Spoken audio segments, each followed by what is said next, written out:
లోక్సభలో ప్రియాంక గాంధీ మాట్లాడుతున్నారు, లైవ్ లో చూద్దాం। कि इस पूरे समय जब 1 घंटे के लिए चुन चुन कर भारतीय नागरिकों को मारा जा रहा था, इस पूरे समय उसे एक सुरक्षाकर्मी नहीं दिखा, एक सैनिक नहीं दिखा।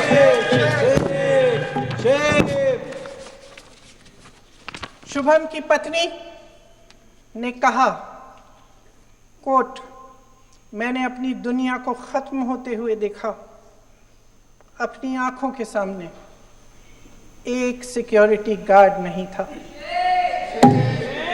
मैं ये कह सकती हूं कि देश ने, सरकार ने हमें वहां पे अनाथ छोड़ दिया था।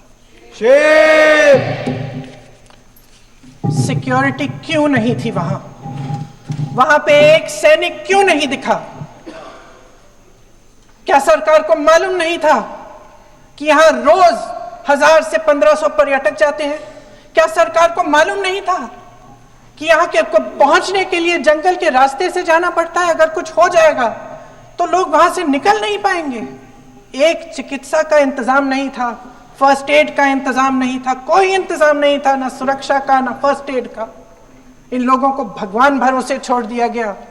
ये लोग वहां पे इस सरकार के भरोसे गए और इस सरकार ने उन्हें भगवान भरोसे छोड़ दिया।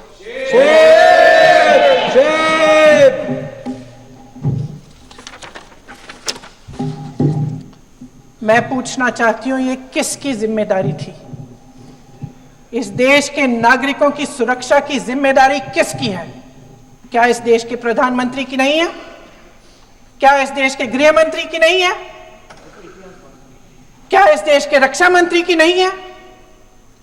क्या एनएसए की नहीं है?